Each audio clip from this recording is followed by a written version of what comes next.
And the reason why most therapies fail is because they're just trying to fix the thoughts of the mind. And it's like kind of trying to reach into the mirror and change the reflection. The thoughts of the mind are just a byproduct of how you feel in your body. So why aren't we trying to fix this from a body-based perspective rather than just trying to fix our thoughts? Anxiety is a term that's come, it's been around obviously for quite a while, but it's, Yeah. become very much in our consciousness, everyday lives. And I wondered if you could just sort of define a little bit the kind of differences between neurological and the psychological perspectives of anxiety. Yeah, the way I describe anxiety is this a state of alarm in the body that's only reflected by the mind. I mean, most medical professionals will relate to anxiety as a disorder of the mind, and most people believe that it's a disorder of their mind. I believe it's more of a disorder of your body, like dysregulation of your autonomic nervous system and your nervous system in general. And your mind is a compulsive, meaning making, make sense machine. So if your body feels alarmed, even if you're not aware of it, your mind, through this process called interoception, where your mind is always reading your body, creates sort of worries, warnings, what ifs, worst case scenarios to kind of make sense of this alarm that we feel in our body. And I think what happens ultimately is that when we're children, we experience a trauma that's too much for us to bear. Not that everything in anxiety is trauma, but chronic anxiety almost always is. And that trauma is too much for our minds to bear. So we stuff it down into our body so that we can cope. But that background alarm, as I call it, that survival energy that's stuck in the body never really releases unless we actually find that younger version of ourselves that holds it and allow that alarm to release. And sometimes as a medical doctor and clinical neuroscientist, I want to have a seizure when I think, when I talk about how woo-woo this kind of sounds. But I went through, for my own anxiety, just every type of therapy, and nothing really seemed to work until I actually started looking at somatic therapy and combining with cognitive stuff. But the cognitive stuff doesn't really work unless we actually soothe the body first. Because if we don't soothe that survival energy in the body, we actually shut off the rational part of our brain. So this is where I think CBT kind of falls down, cognitive behavior therapy, because when we get alarmed, when our survival physiology kicks in from an evolutionary perspective, we shut off the rational part of our brain and turn on the emotional part of our brain. So not only do we make more worries when we're in this state, but we lose the rational part of our brain, which would tell us that these worries aren't that much to worry about. So it's really a combination of understanding that anxiety really is an issue of alarm in the body rather than the thoughts of the mind. The thoughts of the mind are a byproduct. They're a symptom of it, but they're not really the underlying cause. And I think where we get into real problems is trying to treat a symptom as opposed to treating the underlying root cause. That's so How's that interesting. for an intro? That's good. Perfect. That'll do. It's fascinating because I was saying to Giles earlier, actually, I was listening to something that you recorded previously, and I realized within myself that I've always associated anxiety with panic attacks, or when I was a child, I was diagnosed with selective mutism, which is an anxiety disorder, and the really tangible physical symptoms of anxiety. Right. And then I didn't really think, worrying or thinking about ruminating, thinking about things. I didn't class that as anxiety. I was kind of like, oh, you don't know, you don't know what anxiety is until you've suffered from crippling panic attacks and stuff like that. But it is anxiety, right? And probably lots of people listening have anxiety without even realizing they have it. Yeah, it's really alarm, Sophie. Like it's an energy of alarm. It's a survival energy that's locked into your nervous system, typically from childhood. We can inherit it from our parents and grandparents and further back. I've also seen quite a few of my patients have relatively normal childhoods, what they said, and normal parents, caring, loving parents, but their parents left them for 2 weeks for a holiday. They took their older sibling and left them behind. And I think temperament, is genetically based. So our level of our gross sensitivity, I think, is kind of genetically based. We're kind of born with this sensitivity. And most people with anxiety have this inherent sensitivity. Now, if you're raised in an environment of secure attachment and love and connection, and you're sensitive, you'll probably do fine. But if you're born with this sensitive disposition and you have addiction in your family, abuse, loss, abandonment, neglect, rejection, bullying, all this kind of stuff magnifies to the point where we can't handle it as children. And that's when we start stuffing it down, use whatever Freudian term you want, suppression, repression, into the body.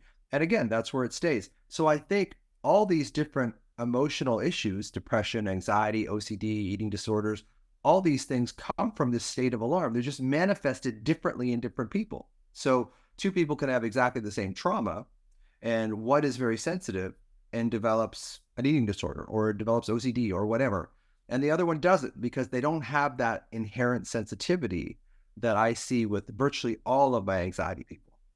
Okay. And when you say that anxiety can be inherited, is that like genetically you're talking, or is it from sensitivity? I think. Yeah, okay. I think sensitivity can go. And also, there is my friend Mark Willin wrote a book called "It Didn't Start With You," talking about inherited family trauma. We see people like the African American population in the States. Just if your heritage is trauma, Eastern European, if your heritage is trauma, you're much more likely to be sensitive and have this predisposition to fear and anxiety. It's almost like built into you energetically. And again, like I said, as a medical doctor and neuroscientist, it's difficult for me to kind of talk about this, but I also have seen it so many times now that I can't deny it. Yeah, so true. So true.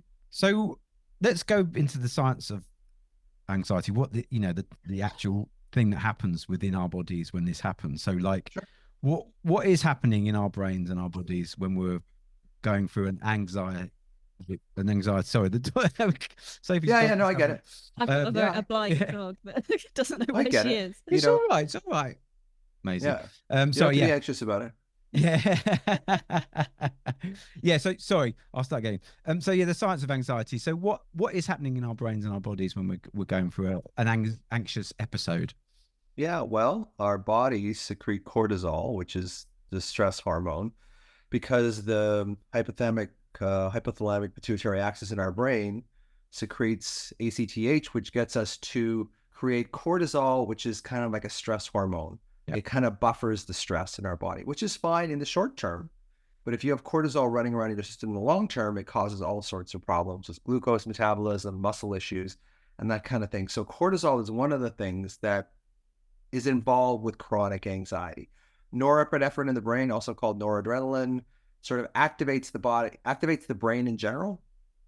So again, we sort of shut off the more rational parts of our brain when norepinephrine is running around in our system, and we become very emotional because from an evolutionary perspective, we needed that burst of energy to escape. And so you get norepinephrine in the brain, you get epinephrine in the body, you get cortisol in the body, and then the whole system kind of runs on this survival network, this survival physiology. And people will say when they're having a panic attack or when they're in anxiety, it's like, I feel like my survival's threatened, even though they're just lying in their bed or sitting in their chair. They feel like there's a lion chasing them, and there isn't. So, and that's the brain making sense of this survival energy in the body. It says, well, if there's nothing in my general environment that's scary, your brain will make it up. The brain is a meaning-making, make-sense machine. So when it feels this survival physiology, this cortisol in your system, epinephrine, noradrenaline, adrenaline, all that kind of stuff, it basically goes into your brain. Your brain needs to do something with that. So it makes up a horrible story. And then you believe the story because you made it up. And the thing about your own brain is that it knows your weak points. Like it knows the points to poke that's going to make you the most scared. And when you shut off the rational brain and you poke at the specific points of weakness that we all have, it's going to cause a real problem, which of course continues the survival physiology in the body. And then that creates more anxiety in the mind, and it creates what I call the alarm anxiety cycle, which is basically anxiety of the mind. All the worries, warnings, what ifs, worst case scenarios come up.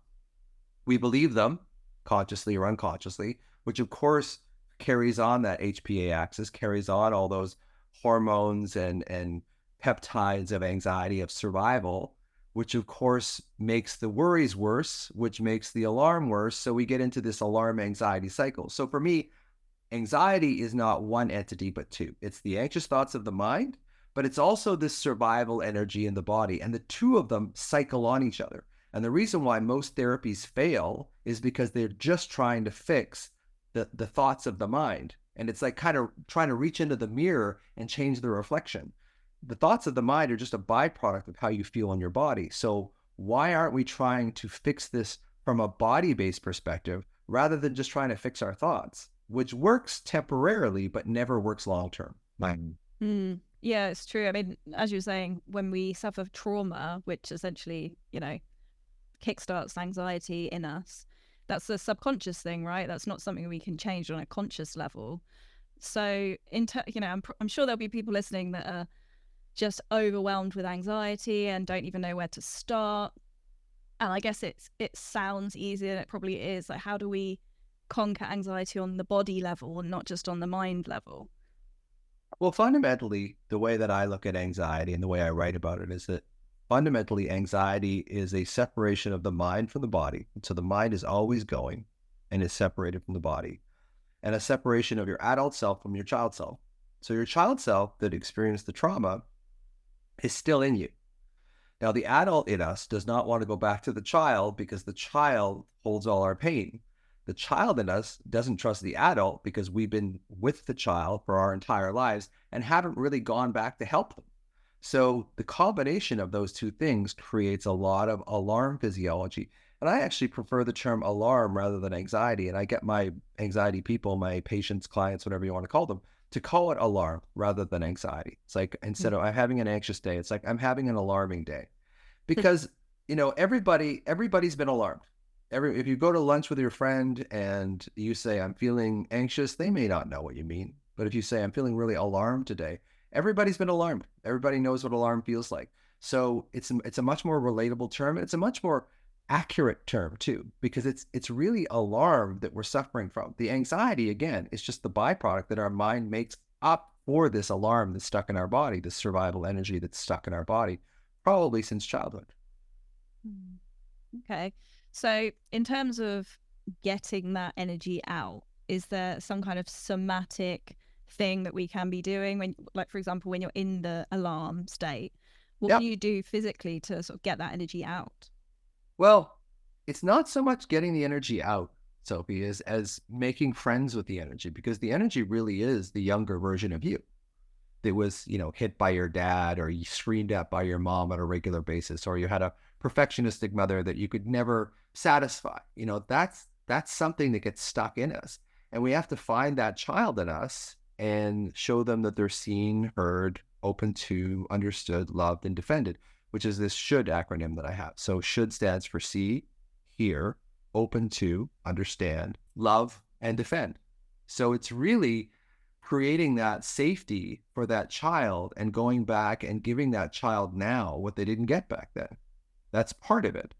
The other part is quite physiological. It's like learning how to breathe properly, learning how to localize the alarm in your body, which is basically what I teach people in my sort of online courses, in my books, is to, rather than sticking in your mind and just ruminating in your mind over and over and over again, go into your body. Like, if you're having an anxious day or an alarm day, go into your body. Where do you feel it? For me, it's in my solar plexus. It's like a hot, crystalline, sharp, purple density about the size of my fist that pushes up into my heart, back into my spine. That's where my alarm is. And once I find it there, I can put my hand over it. I can breathe into it. I can do a few physiological sighs, a couple of quick sniffs in, and then a long, slow exhale out. But it's really about regulating the body first, because unless you regulate the body, unless you have a place in your body that's safe, all the thinking in the mind is not going to make any difference. It's not going to last. So Cynthia, my wife, is a somatic trauma specialist as well as me. And she says that, the thinking can change in an instant, but your body feeling has a lot of momentum to it. So it's kind of like trying to turn around a ship. If you try and turn around a freighter, it's going to take a while. A speedboat, you can turn around right away. So you can change your thoughts right away. But it's really that freighter. It's really that sense of alarm in your body. That's where you can really start to heal the anxiety, as opposed to just learning how to cope with it. Can I ask as well, when you were describing your alarm and you said it's in your solar plexus and you gave it a description, almost Yep. like a texture and a color. Mhm. Is that something that you recommend doing, or is this something that you've just I do that given with to all your... my people Mhm. that I treat. So I say, you know, okay, let's take a worry. Let's take one of the things that you're afraid of. And then really get into that worry, really get into that fear. Now scan your body and see where you find it. It's like, okay, well, it's in my kind of in my throat. Okay, is it superficial or is it deep? It's kind of deep. Is it hot, cold? Does it have a temperature? It's kind of cold, like ice cold. It's like, okay. Um, is it a pressure or a pain? It's kind of like a pressure. Does it have a shape to it? It's kind of like an hourglass. Like I really go into in detail what this alarm feels like in your system, because once we can really define it, and there's a part of our brain called the insula, it's very deep in our brain, which is kind of like the way station between our thinking to our feeling, our mind to our body, and our body to our mind. It's kind of like the translator between the two of them. And I believe that when we're younger and we're traumatized, this part of the brain called the insula makes an emotional signature of alarm in our system. And anything reminiscent of what originally scared you, it could have been your father was an alcoholic or your mother abused you or whatever, that emotional signature gets locked in your system. And until we get in there and find it and feel it and start to change it, we don't actually change the root cause of what's causing the alarm or the anxiety in the first place. So it's really a feeling state that we're trying to identify. And most people and most therapists get caught up in, oh, what are you thinking about? You know, can you change your thinking? Can you become more positive in your thoughts? And really, that's just switching the deck chairs around on the Titanic, or what I call, you know, dangling people over the gates of hell, because you're really not showing them how to heal. You're showing them how to cope, which is okay. But until you really go back and find that younger version of yourself that was abused, abandoned, neglected, whatever it was, and see them, hear them, understand them, love them, defend them, the alarm isn't going to change. And if the alarm doesn't change, you're going to go into anxiety on a semi-regular basis, especially when life gets messy, especially when life gets painful. So a lot of my anxiety people, when their lives are going okay, they don't really feel that much anxiety. But as soon as, you know, they get an impending divorce or a parent gets sick or whatever, that's when the anxiety monster comes back up again. So it's really reigniting that old insular feeling, that emotional signature of alarm in the body, that starts the whole cascade of the thoughts of the mind, and the whole thing just sort of snowballs away on people. Super fascinating. I'm stunned you.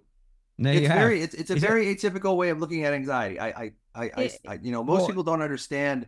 A lot of people I will talk to will not understand this whole concept of anxiety being primarily body based. They just, yeah. they're so fixated that it's the thoughts of the mind, because when you have a horrible thought, your body does react. There's no two ways about it. So we make the unconscious coupling that it's the thought that creates the problem, when really underneath it all, if you go back upstream, it's actually your body was alarmed well before you had the thought.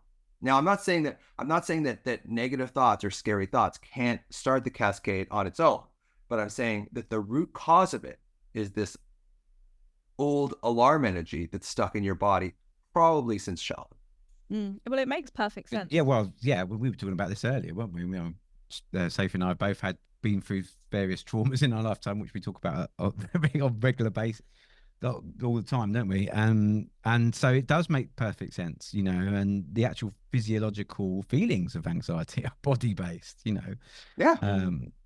So it does make total sense to see it that way, and also gives you a chance to kind of delve into that and like actually start to investigate some of those things, where those root causes are from. Yeah. And I think that most people don't want to do that. Most people would rather take a medication. And I have nothing against psych meds. Believe me, I am not anti-psych med at all. I think they're life-saving in a lot of cases. But I think there's such an abhorrence to going back to that wounded child in us that a lot of people would prefer, and I put it in quote marks, to stay in anxiety rather than go back and actually deal with the underlying issue. Now, if you've had, you know, significant emotional, physical, sexual trauma, I don't blame you, you know, for not wanting to go back. And that's when we need help. That's when we need a real therapist that understands the body, that understands somatic work, to help us go back to that time and reprocess it and reprogram it. So, anxiety that comes from severe trauma, you need help. Like, it's not something a Yeah. book is going to help you or a program is going to really help you overcome. You need someone else to be there with you to help you through it. Hmm. Yeah, I mean, I can speak from experience when I say that it's not a pleasant thought going Yeah. back. I wish there was there was a magic pill that you could take and it would go back in time and undo all the trauma. Right. But then I guess Yeah. that's why they call it work, right? Because it's not easy. Yeah. But once you get, the thing is, once people start doing this and they start seeing that it isn't the boogeyman that they've made out to be, their unconscious mind has said, we are not going to go back there under any circumstances at all costs. So the amygdala in our brain says, no, panic attacks, all this kind of stuff. So it's very difficult to go back there and stay there. But once you do start staying there and you realize, hey, I can actually do this. I can actually stay with this pain. And it's kind of like cold plunges. When people, I've been doing a fair amount of cold plunges in the last year. And when you first start doing it, it's horrible. My God, your brain is screaming at you, like, get out of this water. But after you do it for a while, you kind of like acclimatize to it. You go, I don't like this pain. I don't like this feeling at all, but I can handle it. Because what happens for most people is we get into this alarm situation and immediately we jump up into our heads, because what anxiety does is it basically distracts us from the alarm sensation in the body. So it actually works in helping us cope, because it takes us away from this horrible pain that we have stored in our system, but it never really deals with the underlying problem. So if every time you dip your toe in that old trauma, you jump up into your head and start worrying, because that works, you'll never actually change that underlying trauma. You'll never, because you never spent enough time in it to be able to change it. And Bessel van der Kolk talks about that in The Body Keeps the Score, when he says, we're not teaching people how to get rid of their anxiety. What we're teaching you how to do is being able to tolerate the sensation in your body so that you don't have to compulsively and reflexively go up into your mind and start worrying. Yeah, I don't know what your thoughts are on, I don't know if you've read a book, I think it's called Dare. I actually found it. Yeah, you know that book. Yeah, I found it in their cupboard the other day when I was cleaning out my. Very popular. Yeah, it was recommended to me, and I think I sort of skimmed through it and didn't finish. Yeah, Great endorsement for that book. That's how I skimmed through it and didn't finish it. So that's how keen I am to work on myself. But yeah, it's all about embracing anxiety, right? And kind of egging it on a bit. Like, when you get that heart racing feeling, you're like, right, let's see if I can make my heart race even more. You're kind of like going through all the symptoms and trying to encourage your body to feel more of those, I think is the premise. I mean, you've read the book, but but yes, I have. But doing it in a safe environment, it's not really focused on the staying with the bodily sensations as much as I would like. There's also a therapy called internal family systems, where we parse things out into the child part of you that was, say, bullied. That's kind of exiled, so we don't deal with that part anymore. But it still creates a whole lot of upheaval in our system. So yeah, I think it's a great book to help you cope. But I think really to heal, you have to really dive deep into that somatic experience of the anxiety, the alarm in the body. And that's how you heal from it, instead of just coping with it. Yeah. So from a practical point of view, how does that look like? Do you, when you're trying to sort of tap into this inner child, have a conversation with yourself, your younger self? Is it through visualization? Is it, regression therapies? What would you suggest? You can do all it could that be a stuff. combination of all those things. Yeah, maybe. it is. Whatever works. Some people find it easier to do like a hypnotic thing. Some people have a good sort of third eye where they can kind of, or mind's eye, where they can kind of go into it and see the old situation where they were being bullied, or, they're walking home and they don't know if their dad's going to be drunk when they get home, or abusive or whatever. They go through that situation where they actually allow themselves to feel it and stay in it. And what I will do with people is I'll get them to go into those situations, but we'll also go into something like, I'll say, well, what was the very best time in your life? And it's like, oh, well, when I first met my partner and we went on this camping trip and everything was great. The weather was great. We went on these hikes. It's like, okay, get into the feeling of that. Can you find the feeling of that? It's like, yeah. So I go deep into it. Like, I'm shortening this up quite a bit. I go deep, deep into that feeling, that positive feeling. And then it's like, okay, well, let's go back to that time where, you're walking home and you open the front door and your dad is hammered, drunk, and yelling and screaming and that kind of stuff. Let's go into that. Where do you feel that? It's like, okay, while that comes, the alarm comes up again. It's like, okay, let's just sit with it and stay with it, knowing that we're going to go into something else that's going to change that a little bit. And then after I let them stay in it for a while, depending on how well they tolerate it, then we go into what's another positive part of your life. It's a process called pendulation or oscillation, where you actually change that underlying program. And I believe you're actually changing the insular cortex at the same time. When you do this, when you get a different felt sense of that same process, because I think that process is locked into us. It's so wired. It's like a Ferris wheel. It's been going over and over and over again for years, that neural program is so deep that we have to use something to kind of interrupt that program. And then once people see, it's like, oh, hey, I can actually interrupt this program. So sometimes we'll use things like hypnosis. But again, I think the hallmark of all this, and Cynthia, my wife, would say, go slow, just go slow, because you can't put people into their trauma. Sometimes it's like, if you look at really bad emotional, physical, sexual abuse, you don't want to touch that. And I think one of the issues with therapy is like, people will come in and they'll say, my father would, beat me from the time I was 7 till I was about 12 years old. It's like, we don't want to touch that for a while, right? And I think there is this feeling in therapy. It's like, we got to go in, we got to find the issue, we got to bring it up, we got to talk about it, and talk about it. It's going to heal it. And it doesn't. It actually, in anything, sometimes talk therapy can be re-traumatizing, because you're bringing up that old program, that old pain, but you're not really giving people anything, really foundational, like in the body, to be able to heal it. Or just because you bring it up to the surface and talk about it, yeah, it feels good to release some shame and release some self-blame and that kind of thing. But you're really not doing anything to fix the underlying problem.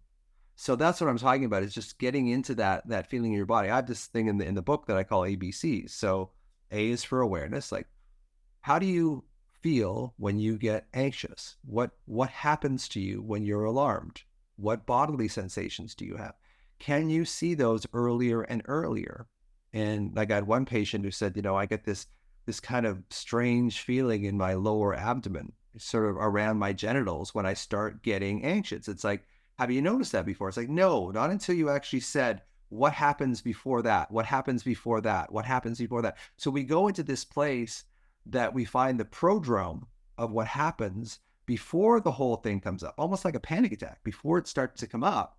It's like, okay, can you get to that sensation? It's like, oh yeah, I can. Okay, how is that sensation? Well, I don't like it, but can we stay with it?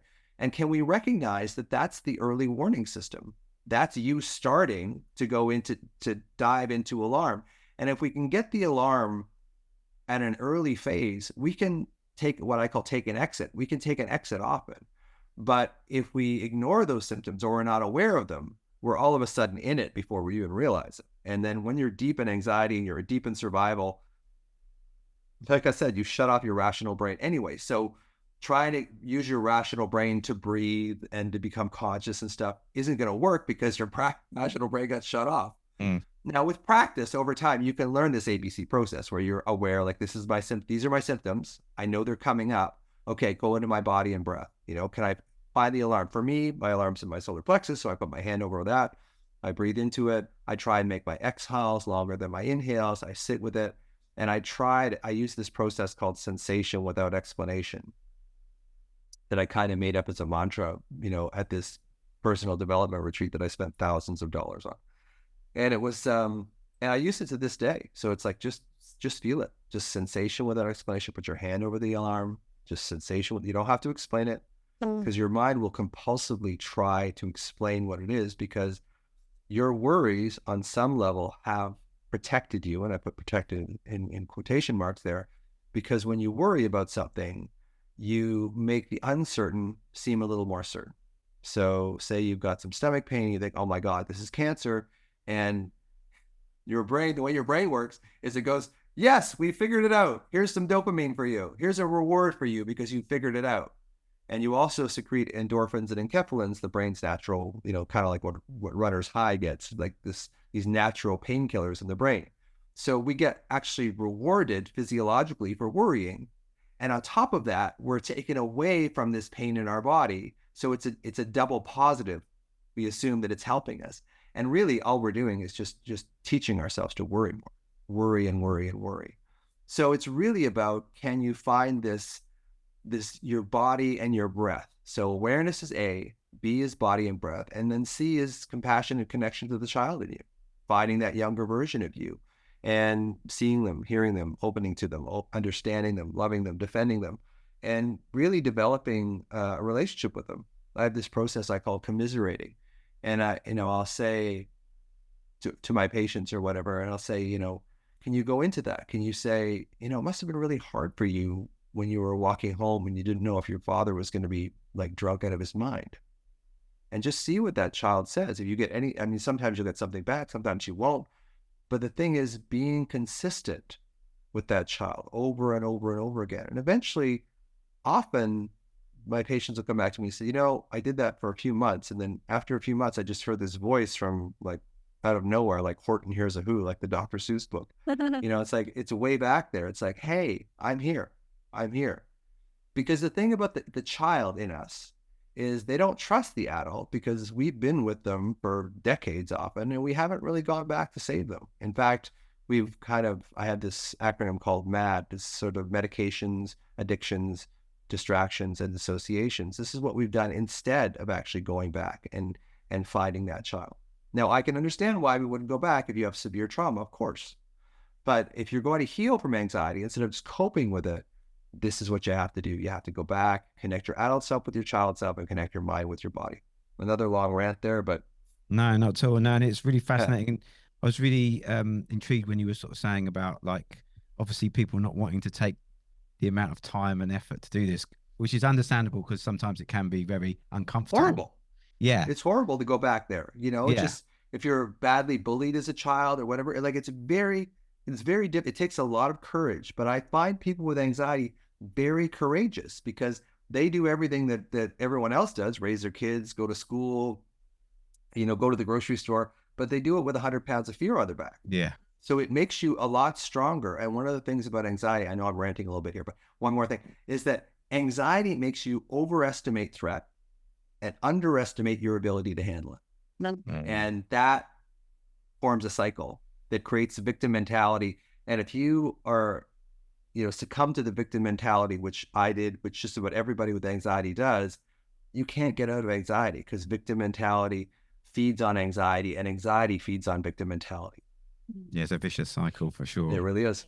It feels, when you're in it, I mean, we've both been through periods when anxiety is a lot worse, and then periods where you're functioning quite capably.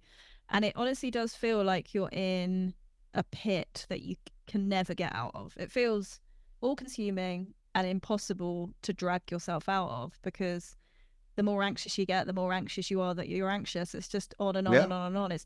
It's really horrible. It is not nice. And I think, the good thing is that people are talking about it a lot more now. Yeah. There's a lot more awareness about it. There's less shame about it. And people are seeking help as well, right? And what I was going to say was, like, you were sort of talking about this, like, again, like people not wanting to take the time and stuff. And I can totally understand that. We live in a society now with quick fixes. Sure. We want things immediately, like whatever that might be. And that could be because, we're in a technological age where social media and, even like our deliveries, we want them the next day. We don't want to wait more than a day for it. And so medication is often an option for people because they think it will be a quick fix. I was going to ask, because of the way we are societally now, are we seeing a rise in anxiety? Is anxiety becoming more extreme and more, widespread? Yeah. I mean, I think as society gets more pressured and as we get more separate from each other, anxiety increases significantly. So all anxiety is separation anxiety. Gordon Neufeld, my mentor in developmental psychology, taught me that all anxiety is separation anxiety. And then I add, and it's mostly separation from yourself, your adult self, your child self, your mind, and your body. Like the separation is what creates this alarm. So the more we can connect back to ourselves, easier said than done, granted.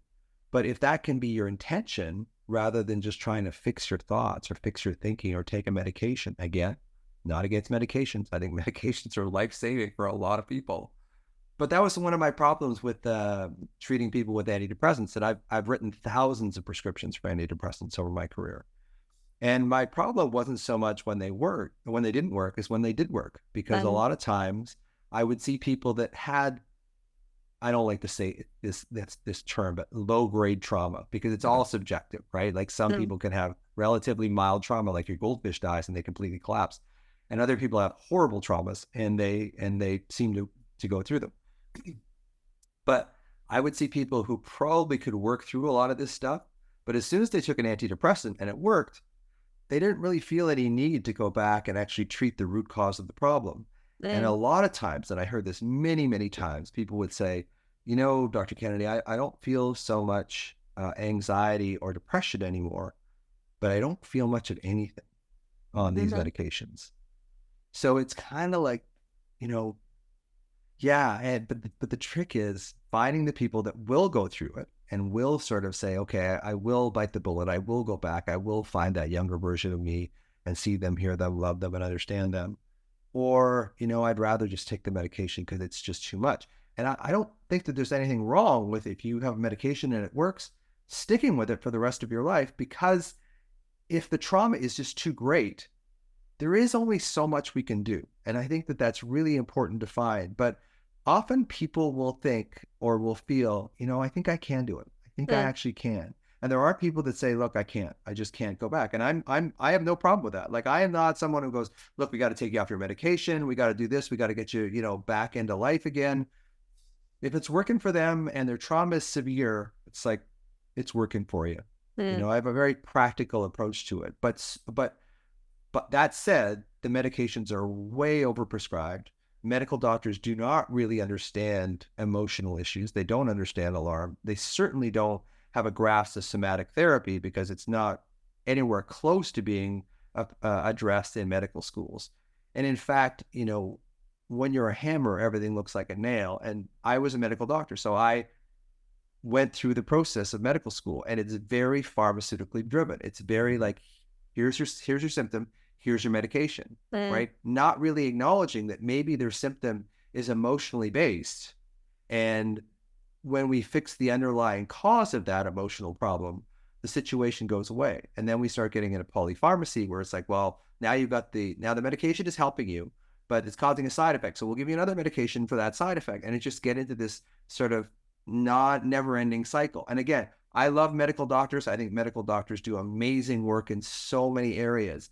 But as far as mental dysregulation, I think we really dropped the ball. I don't think that we're trained in an environment that really addresses mind, body, and spirit. I think we're good at mind, we're good at body as medical doctors to some extent, but the spirit aspect, which is really key in healing, especially from emotional dysregulation, we have no clue. Doctors are not trained in that area. And we don't have the time. You know, if someone comes in and they've been abused in some way, like as a GP, as a medical doctor, I don't have the hour it takes to sort of deconstruct that person's childhood and that kind of thing. So it's often easier to write a prescription, especially if that's how you're trained. So don't go to your medical doctor expecting therapy, because you're not going to get it. You and your inner child are going to walk out of there with a prescription. Yeah, I mean, several things there. First of all, I wonder if it's similar. I don't know what the medical system in Canada is like compared to the US versus the UK. I mean, I know that it's in very the UK, NHS-like. It's very NHS-like, yeah. Yeah, because I'm sure that you know, there'll be listeners from the States who will probably be suffering from this sort of intense pharmaceutical avenue so much more. Because I do think in the UK is slightly better in that I don't think GPs like try to keep you off meds unless it is, again, like life or death, I think. But I mean, I can't speak for Canada, but yeah, it feels like even psychological medicine is very new compared to, you know, physical medicine and stuff like that. So to also incorporate the spirit and trauma in the past and stuff like that, yeah, I think it may just take a while to catch up, right? I think it's starting to. I think, you know, we're seeing psychiatrists who are more open to things like ketamine and psychedelics and that kind of thing too. So, you know, we really are opening up Pandora's box in a way of getting back into the unconscious, going back into the real root cause of where these problems lie, and creating real adoptable solutions that actually work, as opposed to just giving people talk therapy and a medication, which basically is, you know, one of the analogies that I draw is like when you have emotional dysregulation or anxiety, it's like being in a rowboat with a hole in it. So it's filling up with water and you're bailing water out, which is kind of like lowering your level of anxiety. You know, you're thinking a little better or whatever. But unless you go underneath and you patch the hole in the boat, you're always going to be bailing water. You're always going to be on medication. So it's really finding like, how are we using these novel strategies? And psychedelics are certainly one of them. Somatic therapy, I think, is brilliant. IFS, I think, is brilliant as a way of non-pharmacologically addressing a lot of this trauma. Because in a way, when we give people medication, we don't allow them to feel what they need to feel to actually process the trauma in the first place. Again, some people's trauma is so significant, that's where we have to stay. But I think most people deserve a chance at trying to find a way. The other thing is that therapy's so goddamn expensive, right? Like it's crazy expensive. So that's why, you know, I create my online program. It's like $100. My book is like $25. I don't know what it is. It's like, if you got my book and my program, you would know more about anxiety than 99% of psychiatrists, right? And basically that's $125. So my goal is to try and get my work out to as many people as possible. And the new book comes out in the UK on the 19th of September. So I'm really looking forward to that. It comes out in North America on the 17th of September. And the first book, as a self-published, sold 90,000 copies.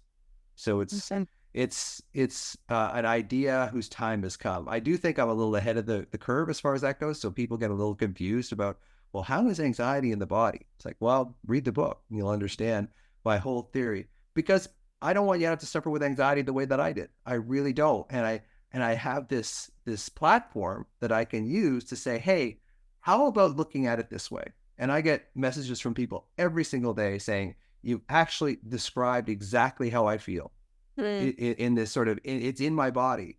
My mind makes sense of it, but this is actually in my body. How do I fix this thing in my body? It's like, okay, well, now you're actually going at the root cause of the problem instead of just circling around trying to change your thoughts.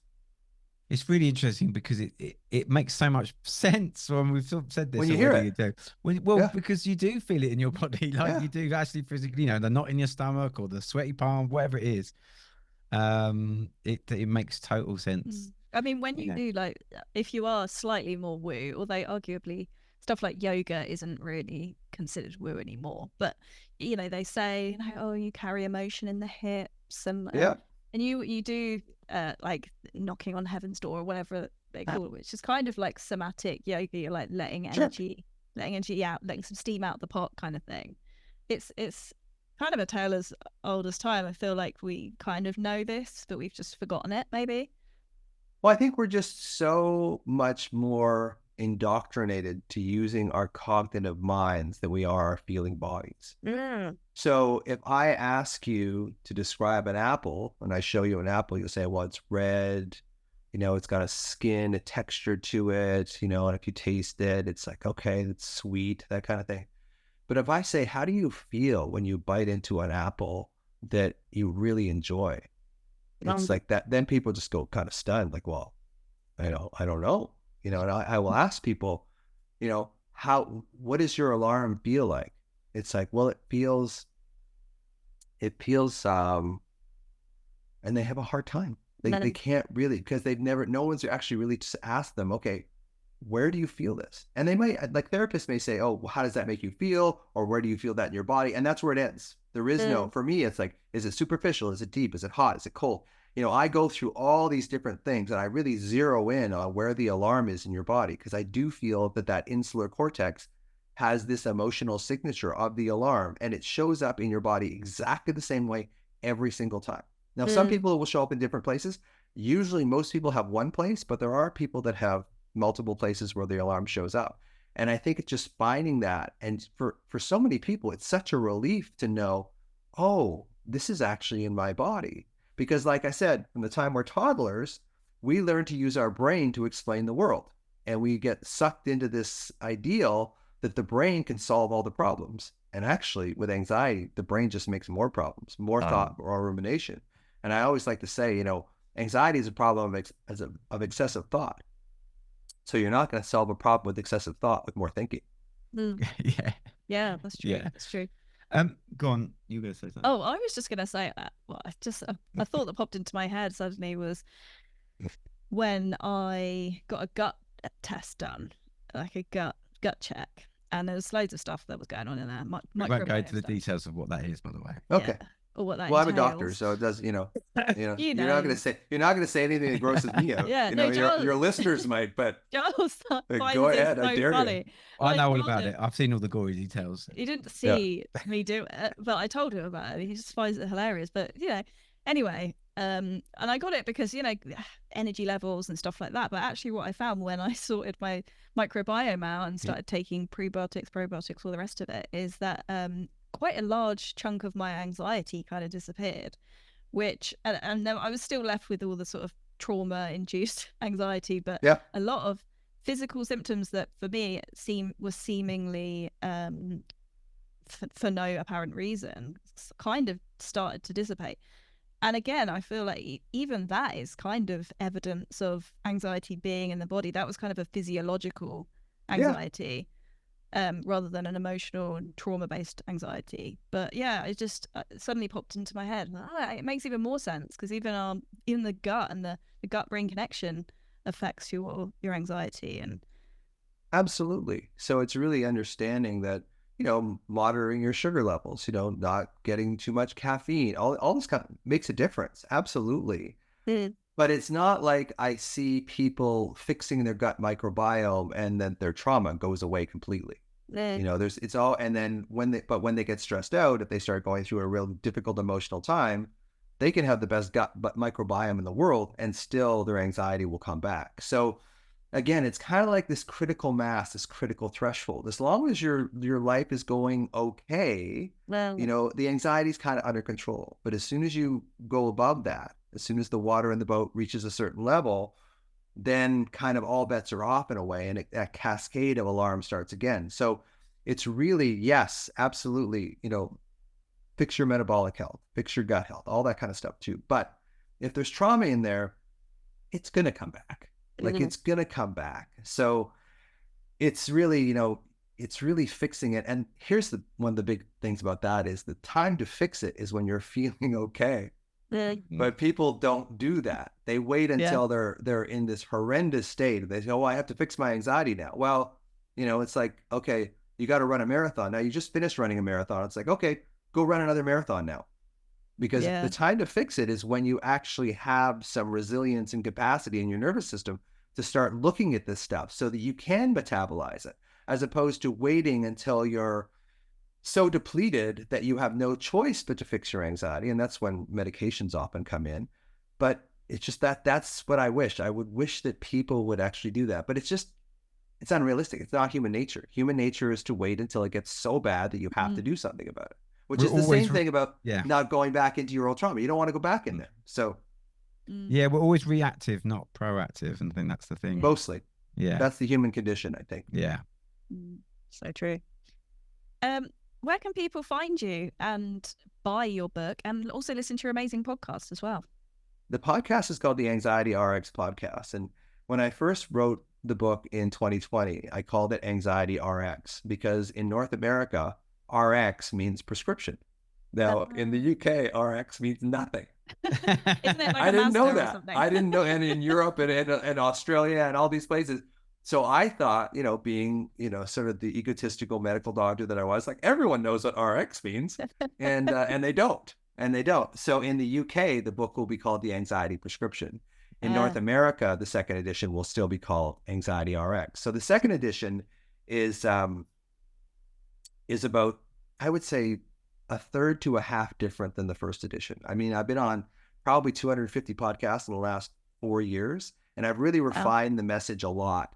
So it gave me a chance to, Anya Hayes at Penguin Random House, London, UK, sort of gave me the opportunity of creating a second edition. And she was really the person that got this thing off the ground. So how you find me is you can Google Anxiety RX. You can Google Dr. Russell Kennedy. My Instagram handle is probably the best way to find me, is the Anxiety MD, not the Anxiety Doctor, but the Anxiety MD, because in North America, MD means doctor. In the UK, I think it's like CHB or something like that. You get a different kind of designation for medical doctors. So the Anxiety MD is my handle. It's the best way to find me. It's also my website, www.theanxietymd.com. And yeah, I just don't want anyone to have to suffer with anxiety like I did. I mean, it was 40 years of trying every therapy and having nothing really work. I mean, there's a few things that helped, but nothing really worked. And until I found on LSD that basically this alarm was in my body as opposed to my mind.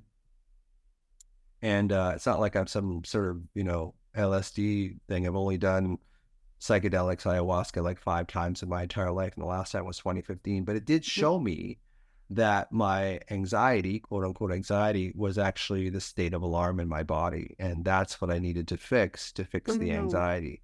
And that's really what was the genesis of the book and the program and all that kind of thing, was to just really show people that you're probably chasing your tail trying to fix your thinking, because it's incredibly difficult to try and think in opposition to how your body feels.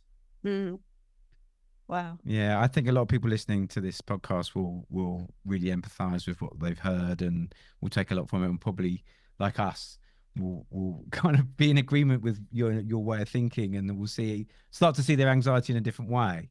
Yeah. And start treating it in a different way as well. So yeah, thank you so much. And seeing there's hope too, Jonathan. Seeing that there's hope, as opposed to, for me, like 40 years of therapy, after 30 years, I'm like, well, I'm never getting better. This is a life sentence. Like, I tried everything and nothing is working. So clearly this is going to be me for the rest of my life. And that's what I want to get out to people, is it's not that. It doesn't have to be that way.